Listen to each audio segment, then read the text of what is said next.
Senator Inhofe, please. Thank you, Mr. Chairman.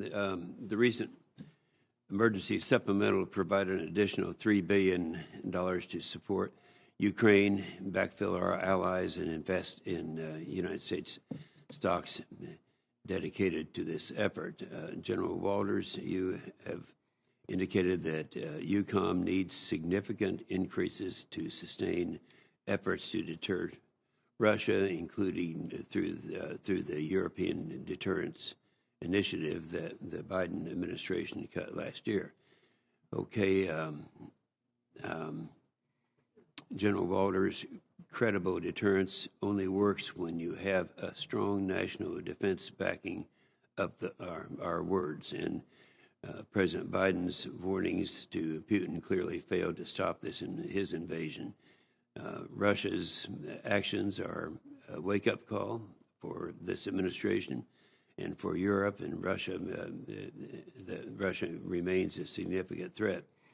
As your opening statement attests, this crisis has provided how much of a game changer the European Deterrence Initiative has been since it enabled the military to stand up the Army preposition stock sites that our troops have now fallen in on.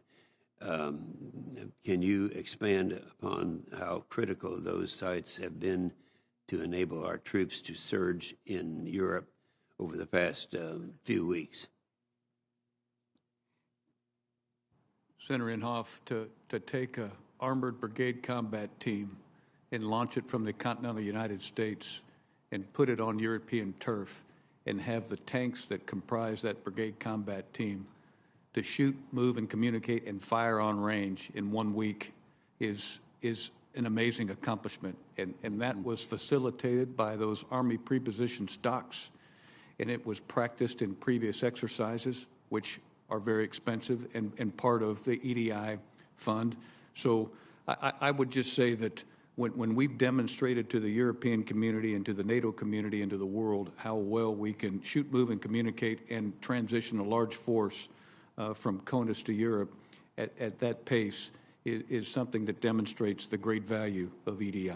Yeah, I think that's right. And are there any force elements included in the new 20,000 forces that you have in Europe now that would be extremely useful in your deterrence efforts in the long run, in the future? There are, Senator, and most of them have to do with critical enablers that you're very familiar with, and we've been able to benefit from their existence as they've arrived in Europe. Good.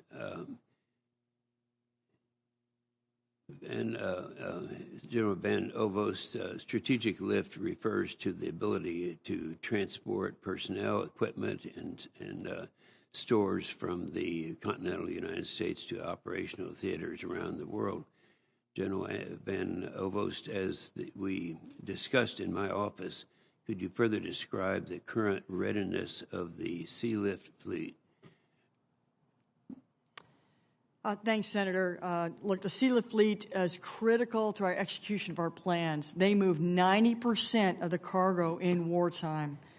And today, as we stand, about 70% of our roll-on, roll-off capacity is going to exceed its service life in 10 years. Our ability to keep those Sea Lift ships in status and a readiness status is costing more and more every year.